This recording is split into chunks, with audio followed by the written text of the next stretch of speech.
too. It's dead, right? No, it's working? It's on. Okay. Hello, everybody. Welcome. Welcome to Long Beach Comic Con. Hello, everybody. Welcome. Welcome to Long Beach Comic Con Sunday and Geek Fest panel for women in horror. We have one more who's joining us in a moment, but we're going to start by showing some trailers from projects that we've all worked on. So if you could get the lights in the back, and Andy, if you could get the trailers.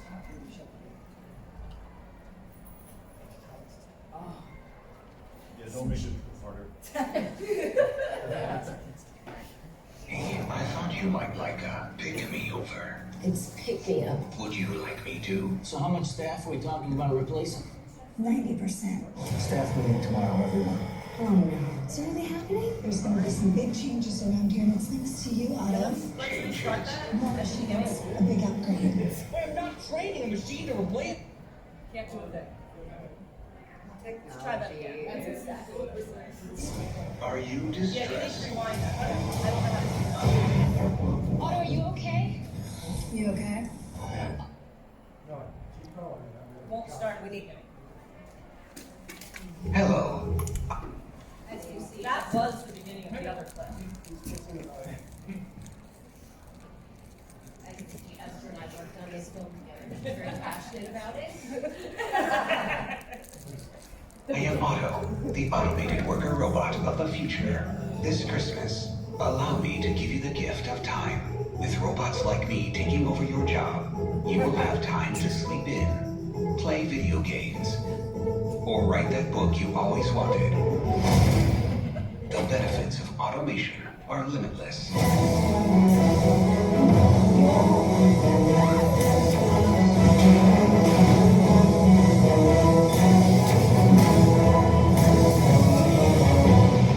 You're welcome.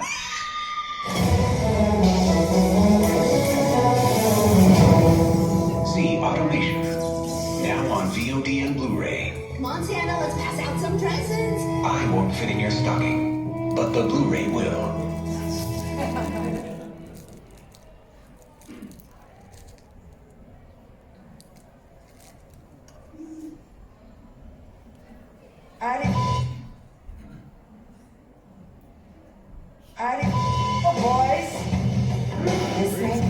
Well, looky who's back. Seeing your possessed mother viciously murder your father can have an effect on you.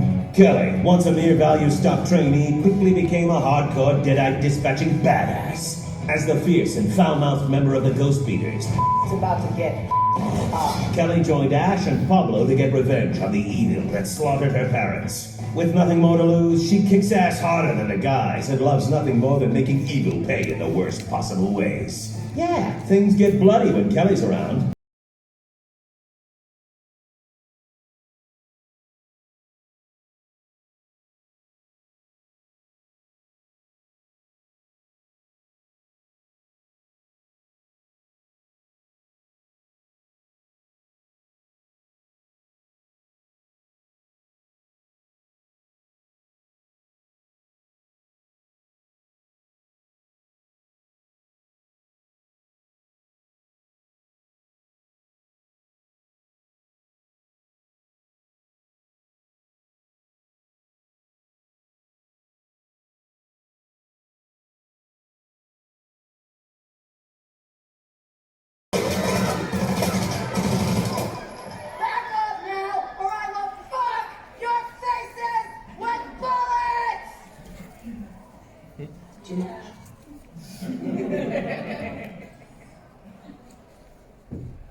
Start at the beginning. I don't like thinking of my father. Surely there was more to your home life than your father's illness. Reverend Mother calls them dreams, not an illness. I can't distinguish dreams from daylight, memories from nightmares. I'm seeing things that aren't there. I'm hearing things that don't exist. Cast out this daughter of God. If you need my help, moving on from the past is a choice only you can make. Pray to God. Listen to me. I can set you free.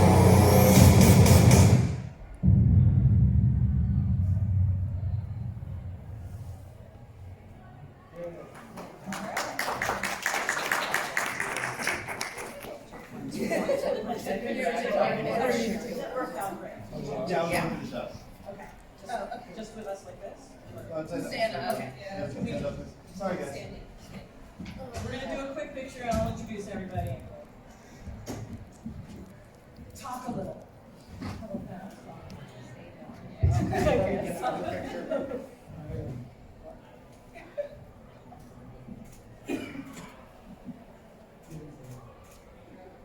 Thanks, everyone. Thank you. Thanks, guys. So, once again, welcome to the Geek Fest panel for women in horror. I'm Esther Goodstein, producer slash many other things. And we have here Dana DeLorenzo from Ash vs. Evil Dead. And from the brand new film Automation and many others, Alyssa Dowling.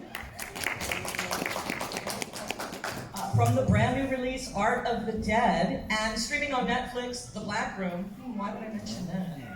Alex Reinhardt. And as you just saw in this last clip, from The Dawn, star of The Dawn, Devaney Pinn. So we are women who work on horror films in many different capacities. Most of us, all of us have been in them. And we work in a male-dominated, so far, industry, and a subgenre of the industry that is even more male-dominated than the rest. But we've been making a lot of headway, and we've been doing a lot of really great things. Everybody up here can attest to that. So my first question for the group, and we're just going to go down the line, starting with Dana and moving down to Debbie, is what is your absolute favorite thing that happened this year that you want to tell this audience about? Like favorite in any which way? Working on a movie. What's your favorite? Okay. What's your favorite horror story of the year? Your own. Yeah. Okay, but I didn't have to work on it this year. Okay. Oh man, I'm so bad with favorites because it's one of the things you remember like as you leave because you have all this, so many. I'm sure you guys agree. There's so many memories that stick out, and then it's like, ah. I would have to say one of my favorites was I guess a two-parter. The first horror film I ever saw. No surprise here because I'm Italian Catholic, was The Exorcist when I was 12 with my parents. And I really then developed a love for horror at a very young age. And always wanted to play possessed, especially because my parents told me all about Linda Blair, how she was my age, and what she went through, and I was sort of traumatized that they told me all the terrible things that would happen, like people throwing stuff at her, and I was never understood why you would be punished for being so good at something.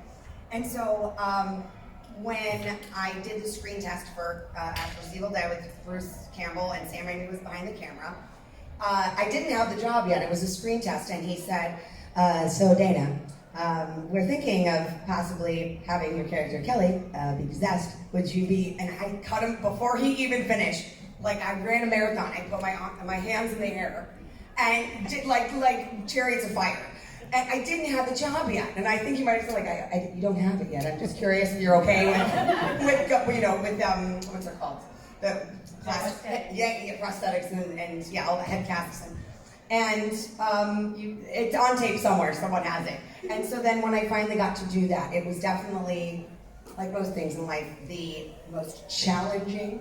But the things that are the hardest, that are the most challenging, are really always the most rewarding. So getting to do, I did get electrocuted when I was playing Possessed. That's a whole other story. But it went with the whole. It was just a full circle thing of finally being able to have a dream job and being able to live out my childhood dream. Sorry, I feel like I took up the time of everybody. No, you're good. You're good. Alyssa? So my favorite thing that happened in the last year is definitely the birth of my daughter Zendra. Who's over there. She's in the room, being Yeah. really good and quiet. She's already screaming plenty, so except for me. And as far as movies go, I think I took a year off to have a baby, but the last horror feature I was in just was released called Girl on the Third Floor, and I got to be possessed and attack CM Punk, and it was really funny because he was like genuinely scared while I was crawling all over him. And yeah, that was probably my best horror moment of the year. Hi guys. So probably the most horror favorite moment of the year was one that Esther was also in with me. We were working on the Art of the Dead. You already know, she already knows. And we were running around in the field all day. We just had to keep running back and forth, back and forth. And I was wearing this pair of flats that was not great for running in at all. And we were running, and it was in the field, and then it was in a marshy area, and my foot just totally just sank right into this huge pile of cow shit, and it just there was a puddle, and it splashed all over the place, and it was just all over me, and so not only did I have crap all over my feet and all over my pants, but then Esther had to come and save me, and then she had rolled her ankle trying to do that. So it was just a horror foot freak thing, and but Yeah, it was we working had on our skeleton horror. crew, so we didn't have a wardrobe department that day. I was doing sort of everything. So I spent most of my day cleaning poop out of her shoes so she could run again, being chased by that tall drink of water over there in a goat costume. An awesome animatronic goat. That was you as the goat? Hell yeah. No, seriously, he does deserve a round of applause. But it's about the winning thing. It's about okay, one applause for him. Andy, can he bow real quick? I want to hear your goat impression. Oh my God! Yeah, and we used it. We used it in the movie. We enhanced it a little, but we used Andy. That was amazing. Bravo. All right, Devin, you want to share? Yeah, I'm promoting a Dawn right now, so you're going to hear a lot about that today. My favorite horror moment actually was yesterday. On Friday night was the debut of our theatrical release, and it's my first as leading a horror movie. And so, so we went. The closest place to playing in theaters is in Riverside, so we took a road trip to Riverside yesterday, and we were there with local people and people from the cast and crew, and the film commission came out, and it was just really surreal. We worked really, really hard for a long time. So those of you who are in independent film, you know how hard it is to be given the time of day as far as distribution on that level goes. So it was just very surreal, really rewarding to sit there and be scared shitless with friends and family, and then also mainstream audiences, and it was just so badass and so fulfilling, and I definitely think it's the most memorable genre moment of the year.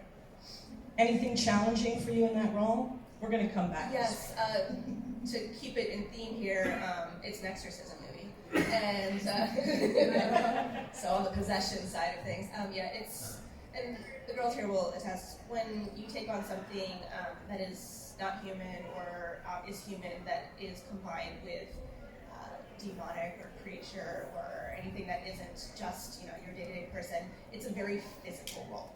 It's exhausting. I don't have too many spoilers in case people would like to watch the film, but there's a lot of really intense stuff that happens within the movie aside from the exorcism. Like, for instance, can't swear any spoilers. There's a water tank scene that we shot, and I had to slowly be submerged in a big tank of water, and it was freezing cold, and I actually nearly died. The water was so cold, I was catching hypothermia, but I still had to act this very, very physical, intense scene. So there's just a lot that you put into roles like that. It takes a lot out of you. I apologize, you probably hear me scratching my ear right now. I'm sick in promo tours. So it's just, it's very, very demanding, but if you're the right kind of twisted weirdo like I am, it's just so worth it. It's so fulfilling, and like the most challenging day on set, the most physical roles you can take on are like the best by far. Yeah, you feel like you've accomplished something at the end. Absolutely, you give like so much to it. And audiences, like horror fans are the freaking best. Like, Yeah, we you love know, love all of you and everyone else who loves our horror movies and sometimes loves if all. you do like a drama or something, you know, you sometimes want to connect with an audience, but like the horror genre is so great because you can give so much to it, and then the audience wants it and takes it back, and it's like there's that great relationship there. So thanks for that. And they love you more. Yeah. The more outrageous, the more crazy, the more disgusting, the more frightening, the more running, the more they love you more. They love you more. Alex, anything challenging in maybe in the first your first role? Are you talking about some challenging things to deal with that are maybe gross or whatever that you want to talk about? In the Black Room? Maybe. Yeah. I mean, yeah, that was my first feature film that I did, and it's streaming on Netflix. Yes, it's on Netflix. And it was scary because there was a lot of new things for me. Well, I had a topless scene in it, so that was one thing that I was like nervous about. And then there's like all these special effects too that we did, and we did practical, which I grew such an appreciation for practical effects and all the work that was put into that. But that was also a challenge for me too, because I don't know, there's like fingerprints that had to be pressed on like my skin, and they were like using like a air compressor. Yeah, and so that was interesting. And then in another take, I had like goop that was like falling, like cold goop that was falling all over me, and I'd like fly through a wall at one point. So it was like stunts and vulnerability and just being And open to stickiness. taking on new tasks and trusting the people who I was there with and the process. And yeah, I guess that was definitely probably the most challenging piece of this new for me too. But it was great and well worth it. It's a good movie. Lynche, Josh Henstridge. I'm in it too. And Alyssa. Briefly, but yeah. And I Small did but get- important role. Important. Yes. I also got covered in goop, and I also had to like. It was a giant uterus, wasn't it? Oh, It was kind of a uterus. It was like an abstract uterus. So we had The to, whole like, room climb- becomes the interior of the. Yeah. Spoiler. Big time spoiler. Yeah, sorry. Yeah, sure. But anyway, yeah, there was a lot of goop involved, and I enjoyed it also. We all got sticky. What was the question?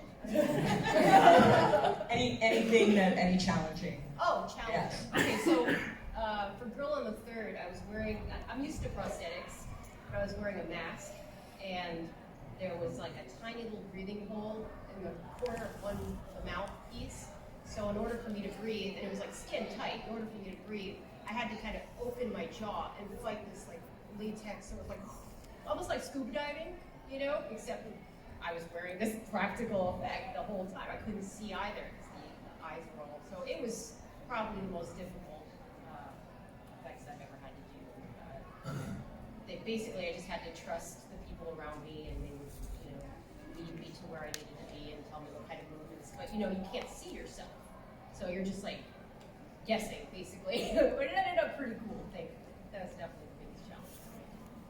Excellent.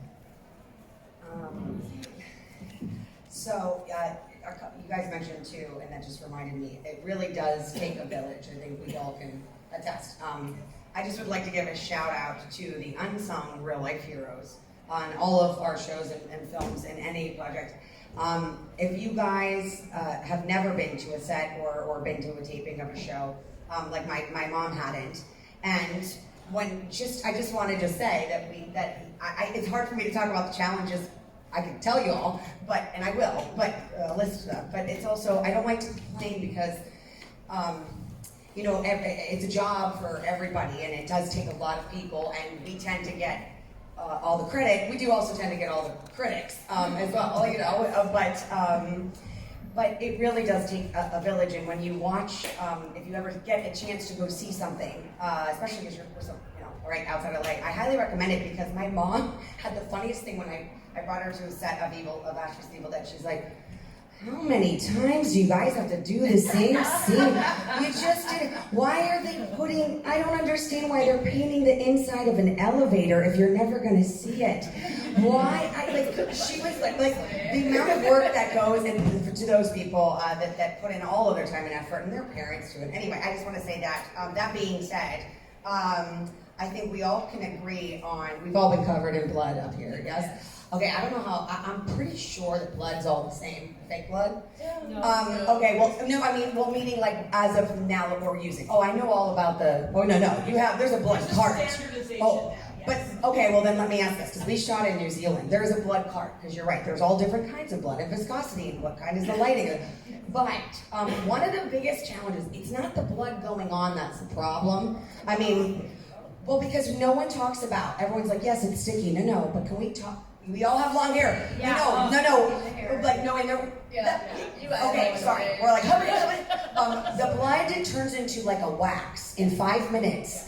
And you really only can do once, but then, like, for that first shot, but then you might do 1 or 2 more times. But then what I found on my show is, but then they, you have to then continue that for the rest of the day, and not always do the costumes in horror are conducive to like protecting you. So if you're in a lace top or topless and you're covered in stuff, and then it turns to like this wax, and someone calls your name, and you have hair, my jackets that were made for me, these beautiful purple vegan leather jackets, looked like the Michael Jackson military jacket with my hair, just that we had to pull off. And like even the guys too, it's even if they didn't have hair, it was like if they'll just stick to like Bruce Campbell's collar. And I think it's genius, and I do think Sam Raimi had something to do with that kind of blood, because it makes you want to be covered in more blood constantly so it doesn't stay dry. You know what I mean? It's better to be wet. It's better to be wet. Yeah, and then I won't even tell you that it takes, 4 showers and 5 cans of Barbasol shaving cream to get it off. You'll find it, I found it in one of my bags that I brought, like a reusable bag. I found it, and I was checking into the grocery store, and it looked like I murdered somebody, and I had to be like, no, it's but yeah, the other challenges I would say on this list were, hypothermia is a real thing. Because guys, fun fact, even though water looks really cool, and it does, rain, I had to be in the rain for 3 days, I was also in a blood tank, the water cannot be even a little bit warm. I was like, well, why can't it be room temperature? I know it can't be hot because it would steam the cameras. I'm not looking for a sauna. But you can't make it room temperature? No, it's and then they want you to act like you're not cold. And then they put that big giant fan. Oh, because you have to have that wind and then they get mad at you if you have goosebumps. Where they're like, action, and your shoulders are here, and they're like, you can't look that cold. And it's like, okay. And they're like, you can't look that cold. It's like, I am having hypothermia. But then you see it, like you said, and you're like, okay, that looked so cool. Yeah. I did die in a minute. It's all right. But so I don't like to complain, but just so you know, they're fun to watch. They're not necessarily fun to make it to work. It's fun. I will never say it's not fun. It's a weird sense of it's horrible and amazing all the time. That's exactly. We're gonna end up. It's horrible and amazing, but so it really is. But you love it, because if you love it, you love it. Because then when you see it, you're like, how can I? Yeah, let's go back in the rain again, have a thermia. Yeah. And sometimes the most horrible are the most amazing, and when you're making a horror movie, that's almost always the case. So the more torture you can work into a day, the better. Spoken like a true director. Mostly producing so far, but I'm doing that too. So I thought I'd open it up for a few minutes to anybody in the audience who has any questions for our lovely panel. Did I see something? No? Somebody has something. Oh my goodness. Okay. Great. Somebody wants No, you don't ever wanted to know anything. Oh, look, see, I just... So let me... dumb questions. No, I have more questions. I just wanted to see where you guys were. So what is your questions? You feel left out. What is your best fan experience and what is your worst fan? Okay, he asked, what is your best fan experience and what is your worst fan experience? I have to say, though, that's a really great question. I don't think I've ever been asked. No. Okay, who wants to start? I'll start. So, can we start with the worst? Why not? Yeah. I this guy back in the MySpace days. MySpace? Yeah, there was a whole yeah. No, wait, her phone just like committed suicide. Mark Wahlberg somewhere just like there was a guy who saw a film I was in that it was a pretty low budget movie, but he really, really liked it, and he took it upon himself to write the sequel. But the problem is there was no sequel, So he kept messaging me, and eventually I was kind of like, well, what am I supposed to say to this guy? Like, we're not going to make And then eventually he turned ugly, and he started like stalking me, which is like, I don't know, sharing stalking stories, why not? But this guy was really creepy. He found out where I lived, the square footage of my apartment, and I was like, I've been in a B horror movie. Like, why are you following me, dude? That is an idea for a script. Yes. That's an idea for a script. Yeah, and he looked kind of like John Wayne Gacy. So Awesome. Yeah, not a looker. It was. With or without the Yeah, he would have been good looking. No, he wasn't. And eventually it ended after like 3 years. Like, he made fake profiles as me and wrote people pretending to be me. It got really weird. So that was my worst fan story. That's pretty bad. That's pretty bad. You got a good one? A good fan story. Let's talk about something positive. Give me a minute.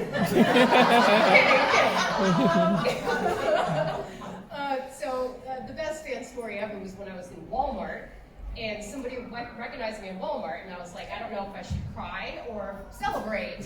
But my movie was at Walmart, and they were like, are you in this movie? And I was like, yeah. So that was No, that's celebrate. yeah. Celebrate? Yes. Okay. All right. Yes. I'm not ashamed of my Walmarting. I'm there often. Love Walmart. See me in It's Burbank. actually a good thing to be in Walmart. Not physically, but for your movie to be. Oh, yeah, for sure. Somebody tattoos your face on them.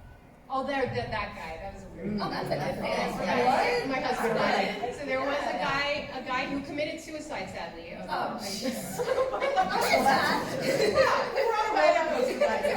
sorry. He did tattoo me onto his. It was his back, his hairy back. Yeah. And then I was like, oh, somebody has a tattoo of me. But then I looked on his Facebook page and he's dead now. So, bummer. I don't know if it's the R.I.P. dude. Yeah. It's both. And it's Maybe just leave out the right. Oh, okay. Yeah, sorry guys. Great. Yeah. Fans? More fan stories? I have a worse one. I had a fan, and the fan mail to your random place that you don't have listed is good too. I had a fan who had some mental issues, who was a huge positive horror fan. And he in particular liked mine, because I die a lot in mine.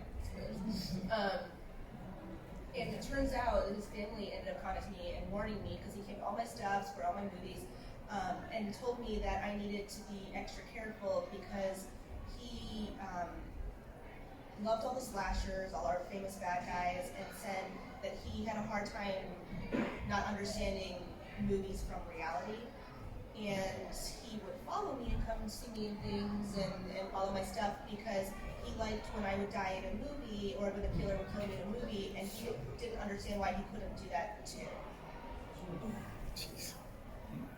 Good times. Good times. And so I actually talk about that sometimes in panels too, because there's a lot that goes into performing horror movies that a lot of mainstream actresses don't have to deal with, and certain things like that. I actually stopped doing conventions for a while. I started doing things because it wasn't becoming a positive experience. Just now coming back this year, so maybe that's my best of the year. Yay! But you have to be really careful. And I know a lot of actresses I've actually talked to who have movies who did a really wide release, who are then exposed to all kinds of people, and you don't know what you're going to get. You don't know what people's motivations are, and so there are certain boundaries you have to do to protect yourself, as well as wanting to reach out to the fans, because when they're awesome, they're so awesome. Let's do a Walmart story. Yeah, on a positive note, let's do Walmart. I had a movie come out in Walmart a few years ago called The Black Dahlia Haunting, and it was a super tiny movie, and this was my first big DVD release, going back years. So people heard about it on the internet, heard how tiny it was, and we were literally going like from convention to convention promoting it. We had no budget. We're just like, please watch the movie, and if you like it, tell your friends. And it was working. And so we ended up getting a nice release in Walmart and Redbox and a few others. And we had awesome fans of the movie who literally went on like Black Friday and a few other high-end days for traffic and stood there and got all the boxes from Walmart in the back, put them on the shelves, and then stood there in the movie sections telling people about the movie and why indie horror was awesome and making them put it in their cart to go take it and buy it. And we sold out like crazy numbers. So when the fans are good, they're really good. And so that, again, balances it out, makes it worth it. It makes you want to just like keep going. Okay. I just always appreciate, I can't really think of any like negative fan things like what you guys have. That's good. Let's do that. Isn't that lovely? I mean, I have had like some people take screenshots of me from the black room and just send it to me, and I don't know who they are, but that's fun too. I'm just like, thanks. And then usually benign though. Yeah. But for positive fan experience, everyone is always so kind and passionate, and I always just really appreciate like everyone's feedback. And I think for me, like in the black room, I remember Augie Duke and Natasha Henstridge. Like, yeah, they're both so amazing, and to have those two women of horror that, as like a little baby horror girl, like coming in and having those, you know, more established women of horror tell me and like take me in and like tell me like, wow, like keep it up, you're really good. Like that to me and their praises just meant the world, and it like kept me going. So they've always said that they're fans of me, which is so crazy because they are. And I just I'm like, that's definitely like the best, I feel like, fan thing that I can think of off the top of my head. I like that. She made Natasha Henstridge cry on set on take one. It's an amazing scene, and she blew Natasha's mind. And she has a fan for life in Natasha from that. We just talked about you last week. She brought her up. Yep, absolutely. And look, it's possible. All of that's possible. You just come and be your awesome selves and do a great job all the time. And we'll all love you forever. Isn't that great though? Yeah. And stories? Yes, you know, I was gonna say the same thing.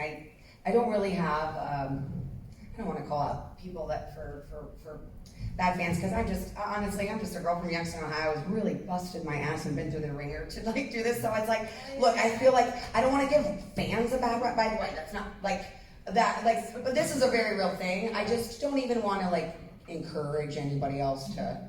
You know what I mean? Like, hey, I should try. Like, if you're not in this room, might just be no one here. Trust all of you. But honestly, it's like I echo what you guys said. That I had a small fan base for something else I did.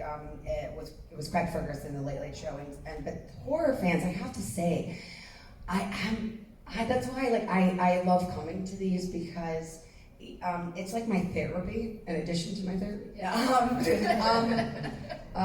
Because specific in my experience, because this is my first big thing, you know, and I'm just riding the coattails of Bruce Campbell. I thought everybody was going to hate us, me and Ray, who plays Pablo, because this was a franchise that is beloved, and horror fans, as you know, are the most passionate.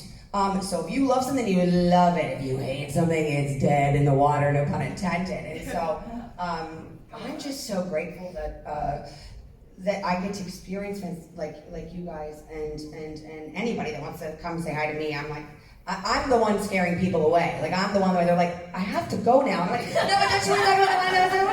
And they're like, can you just let go of my hand, Dana? And I'm like, but I really just want to know. I'm serious. You can come over there and come see what happens.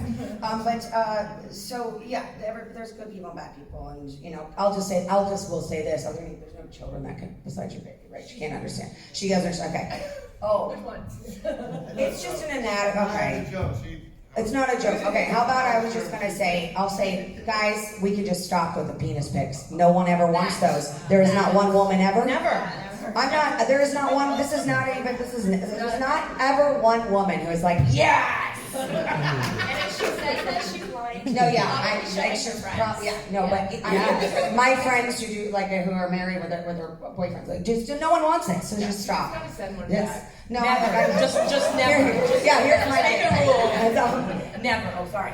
But so I just. Along the same lines, I think social media has made it more accessible to interact with. And it's and also accessible, but also desensitizing people because if you say something mean to someone's face, people can't do it. It's a whole experiment. Look it up. People can type it, but then the part of being a human is looking someone in the face. And if you call someone fat or ugly to their face, it actually, even if you're, I guess if you're a sociopath, you wouldn't. But if you're a human being, you feel something. So, but when you don't have to look at someone's reaction on a computer, that's why you can be mean or be. But then there's also really beautiful things about reaching out to people and getting to be in contact. But that's all their biggest right. I guess. On a positive note, like I think it's really easy to connect with people who like horror or involved the community. Yeah. Now. Like it's got its plus. I think when we first met, like I just started, we were talking about that, and like social media really, and this is again we're going to my experience.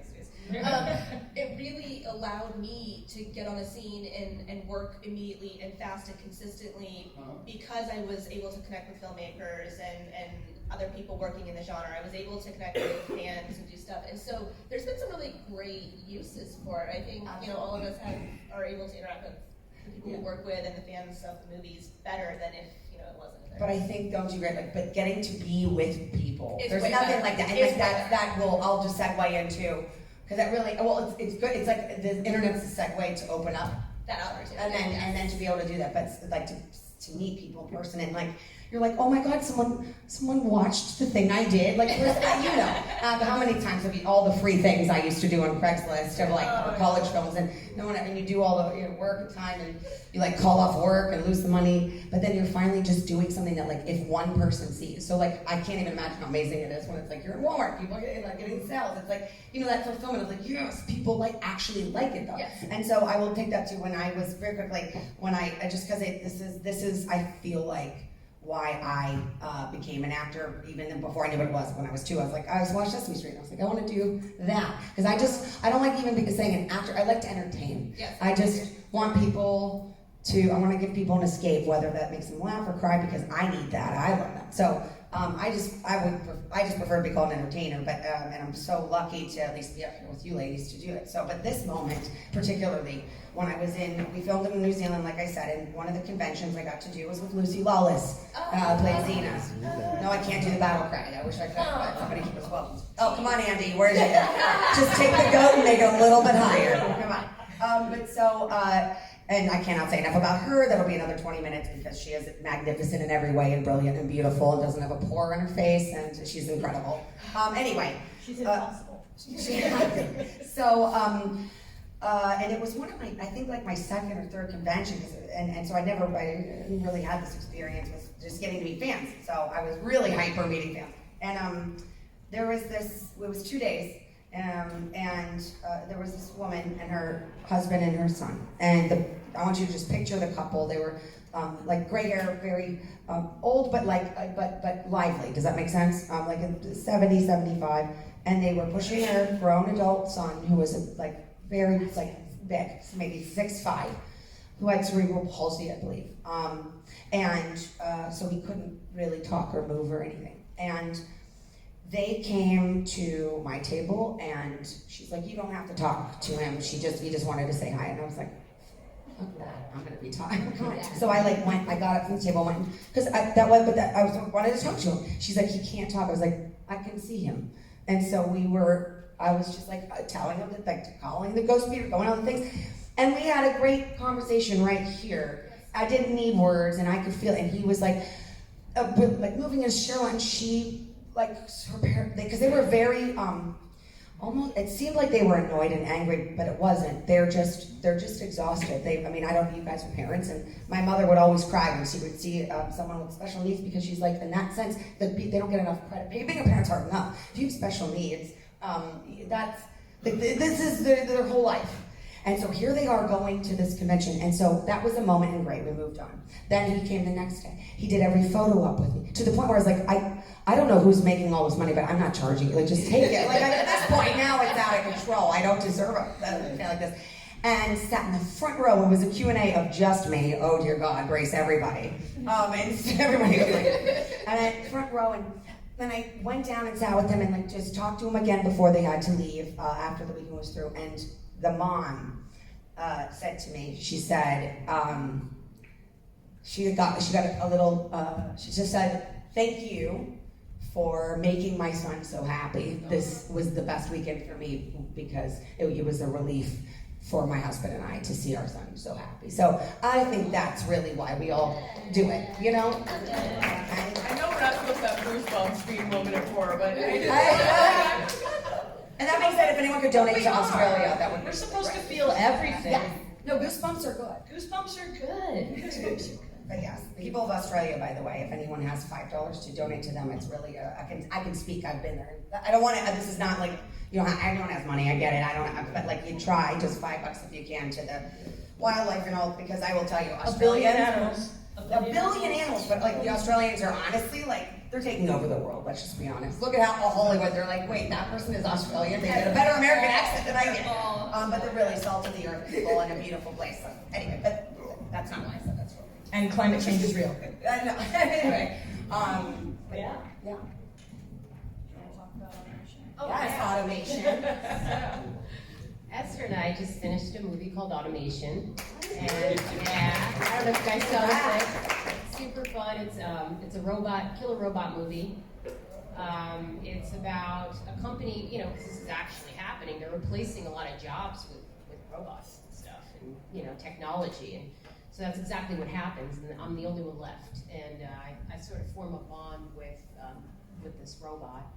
And it turns out he's an ex-military robot. So he starts having flashbacks, like non-flashbacks and stuff, and then it all goes crazy. And you have to watch to find out what happens. It's a comedy. It's pretty, it's fun. It's a really fun movie. It's a sci-fi horror comedy romance. Yes. I mean, I always describe it as yes, it's a killer robot movie, but really, it's a tragic Beauty and the Beast love story between a robot and a woman. Yeah. It's a cautionary tale about AI because you can't make a killer robot movie that's not a cautionary tale about AI. It's just not possible. And it's also about post-traumatic stress disorder in a robot. So there's a lot going on. It's a surprise. Yeah. When did we see that? You can see it right now. Yeah, it's everywhere. It's out on Blu-ray right now. Yeah. Oh yes. Yeah. Yay. And nominated theatrical. Alex, would you like to talk about Art of the Dead since that's your... Yeah, sure. So Art of the Dead is a story about the 7 deadly sins, and they are manifested in paintings that are sold to this family, and each painting possesses a certain member of the family. And I'm not part of that family, but I am the girlfriend of the son in the family. And the heroine of the story. Spoiler! Yeah, and the person who gets cow stuff on their feet. But yeah, I just noticed that some things are a little bit off and try to, you know, put the pieces together. I felt like I was kind of like the horror Nancy Drew. And Definitely. Yeah. Yeah, and Andy's in it. He's plays a goat. It's really cool. It's like a fantastical horror too. Kind of has like an Alice in Wonderland feel to it as well. It's great. Little Alice, Little Dark Crystal. Yeah. Nice. Yeah. So, yeah, check that out. Again, a surprise. It's always a surprise. We always want to make everybody, you know, see something they've never seen before, feel something they've never felt before, do something they've never done before. That's what it's about. Yeah. It's about adventure. Debbie, did you want to talk about The Dawn? Yes. So The Dawn is a period piece. Takes place around World War I when a family is dealing with PTSD before it has been diagnosed. And so the father of the family has visions of dealing with really traumatic experiences in the war, and he brings those back home afterwards. And his triggers result ultimately in killing the entire family. except for one of the daughters, which ends up being my character, Rose. And so Rose is an orphan now, and she goes to live in a convent, and she grows up there. And she's also dealing with the trauma of seeing her family. And so things start happening around the convent that aren't quite right, and you kind of have to decipher for yourself whether it's a paranormal influence or whether it's mental illness left over or inherited from her father. And so we kind of explore that back and forth throughout the movie, and then ultimately the ending is a surprise and ties into a famous franchise that you all know. And so it's a really interesting experience. Yeah. So you know that of automation and Art of the Dead, you know who these girls worked with to make that. But who did you work with on the Dawn? On the Dawn, actually, director Brandon Slagle's here. He's great. I work with him on a lot of stuff now. This is our 10th movie together. As filmmaking duo, we worked together before when I was younger and when he was still acting. He doesn't act anymore. But he's awesome. He's won a bunch of awards for us, so we're really excited. Yay! The film also has some of my childhood acting heroes. It's got Stacey Dash from Clueless and Jonathan Bennett from Mean Girls and Taylor Grubbs from Hawaii Five-0. And so we love Heather Winters from Fear the Walking Dead and American Horror Story. Our cast is like legit awesome. I had such an amazing experience working with them. They all really, really deliver something cool. So it's fun. Great. And did you have something else besides Ash versus Evil Dead that you want to promote, or do you want to talk more about Ash? I mean, Ash, well, give us Ash. We're all good with whatever you want to talk about. Well, you know what, I will, only because, I will mention this because it's not labeled as horror. It's kind of one of, how we just were doing that whole, it's this and it's this and it's this, but it is Hitchcock inspired, so I guess in a way that is. And it's a magnificent show that nobody saw because there's too many streaming things right now, right? But we got, yeah, exactly. But, just give me cable back. I'm paying $150 anyway for this and this and this, for God's sake. Anyway, and there's too much. There's too much, and it's just. But either way, if you happen to have Epix, EPIX, it used to be it's the movie channel, but now they're doing original content. We did get listed as like one of the top 10 shows of 2019 by Entertainment Weekly, and thank you. I am a very small part, I should mention that, and so like this is, you can definitely tell that I'm not like doing this to like, oh, I gotta plug something, because I'm a very, very small part of it. But I will tell you some of the cast members, and I will tell you if you like shows that have all the things, like you want humor, but like very like subtle humor. Like kind of just subtle humor, but and dark humor, like really dark, twisted. We're all horror people here, I'm sure we all do. And it truly is Hitchcock inspired, and it's a, like, I call it, here's my little origami folded description, which is, it's a Hitchcock inspired dark comedy noir with heart, if that makes sense. And it stars, there are just a few people, Sir Ben Kingsley, Jackie Weaver, the great Jim Simpson, Damon Harriman, who if you guys watch Once Upon a Time in Hollywood or Mindhunter, he plays Josh Charles Manson. And he's another Australian. All of these Australians, he's incredible. Louise Guzman, Hannah Mae Lee, who's my other fellow our fellow horror girl in arms. She was a babysitter, and they're doing Babysitter 2 right now. She's amazing, yeah. And my dear friend Samara Weaving, I'll just plug her stuff. That's coming. She's, by the way, going to be in everything. She's literally filming everything right now. But Samara Weaving was the star of Ready or Not. She's the star of The Babysitter. And I met her on Ash vs. Evil Dead. And she is like the most incredible person as well. I'm very lucky that I've worked with some really incredible women, because it's not based on my high school, but it's not always the case. But women have gotten really badass, especially horror women are like, because I feel like we're like, yeah, we all gotta be getting our blood haircuts today. So exactly. So anyway, the show is called Perpetual Grace Limited, which is the name of this church that Ben Kingsley and Jackie Weaver run, and it's like this pyramid scheme where they run this small town and they're stealing money from their parishioners for their own gain, and their son, who is my love interest, comes up with a plan to pretend that they're dead so he can collect the money and then give the money back to the people they're stealing it from. But obviously, all hell breaks loose, and all I will say is there is a great scene between Louis Guzman. If this doesn't get you to watch, I don't know what will, but if you like horror, if you don't. But there's a great scene where Luis Guzman is arresting and taking him to Mexico for a jail, because that's the only place they could take Sir Ben Kingsley, and there's a thumb cutting with a beer can. I'm gonna go ahead and let you think about that, because it does take about an episode and a half for that to happen. Okay, you know when someone, Oh my God! I just want, if that doesn't get you to want to watch it. 2 thumbs up. You know what, you win the night. Alex, that was perfect. That was amazing.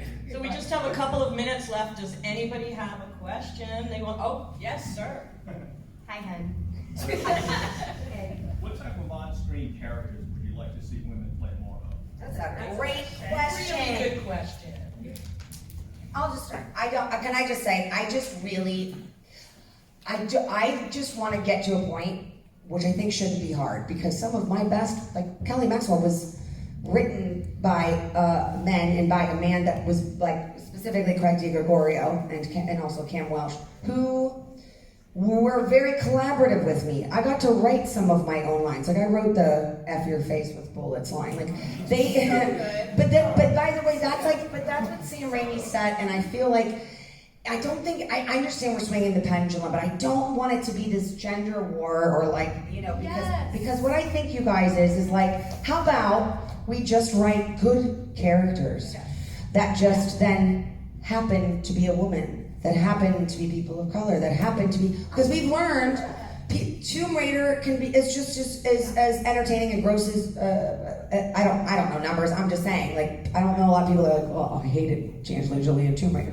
No one said that ever, and it's like, so you have the James Bonds, but you have the Tomb Raider. I feel like right now there's such a big movement for like, okay, we need to put women in everything, women front and women, but they don't understand that wasn't the problem. The problem is characters of substance. That's it, and that's exactly. It's okay. They can be wives, right? They can be girlfriends. That's Absolutely. But they need their own life. Right. They need their own full, Yeah. rich. And that's it. Where it's like, instead of just trying to plug and play, let's try and do a diversity movie. Let's try and do, how about we just play a role that you can play like, just like the rest of the world. If you're a diverse actor that gets to play a diverse role. You're a woman that gets to play this great role. You're a guy that gets to play this great role. I don't think it, so to answer your question, I suppose it's, I want to just play, characters of substance, I think is what it is, and just think, and like, let's not make it like, let's get female. Yeah, just write a good character. Don't even give it exactly. Don't give it anything, and hire a strong actor who can develop it for it. Or write 2 really strong characters and make one a man and one a woman. Oh my God, is that so hard?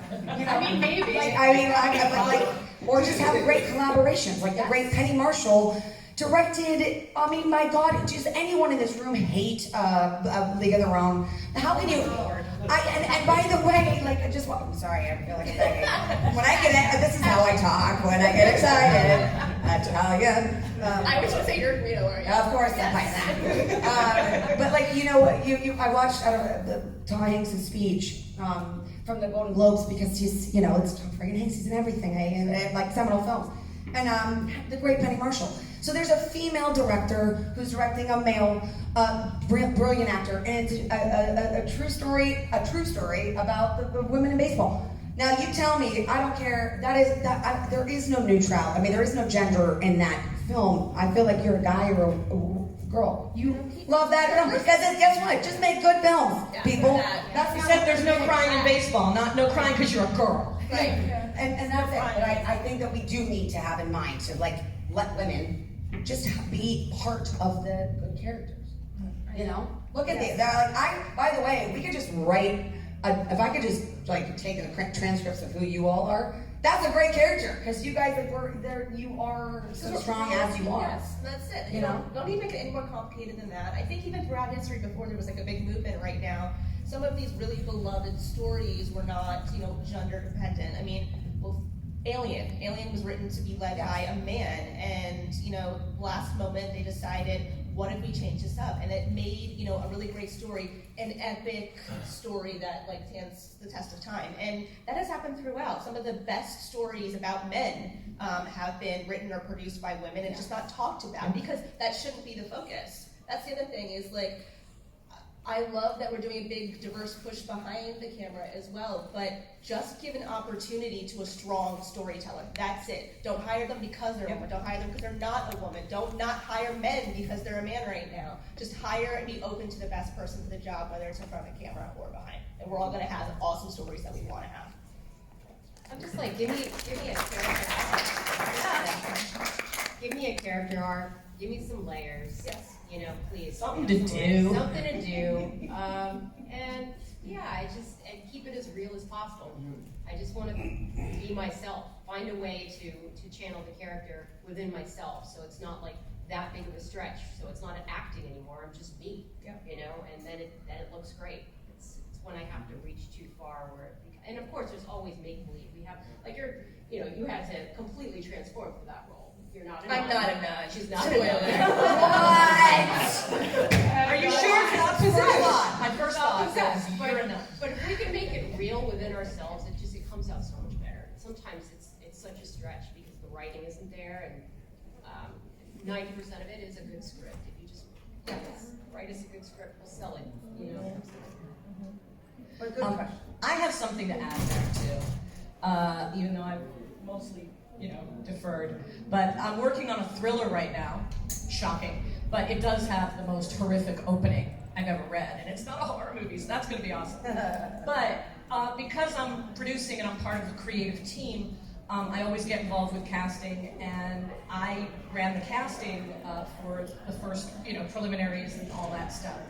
And there were some non-gender specific roles in the script, which by the way is a fantastic script, that the writer-director didn't mean to be ambiguous about.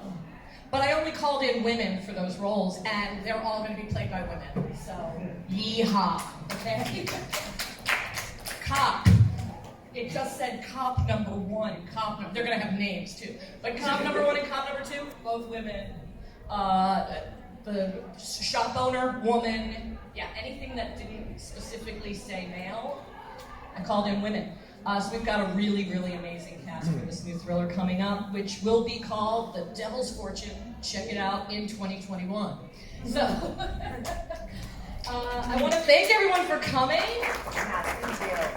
And everybody here is really friendly, so if you just want to say hi on our way out or whatever, please do. And please visit the Geek Fest booth. Number 126. Yes, and Dana's at Social Square 7. Social Square 7. Thanks. Thank you guys very much. Thank you guys.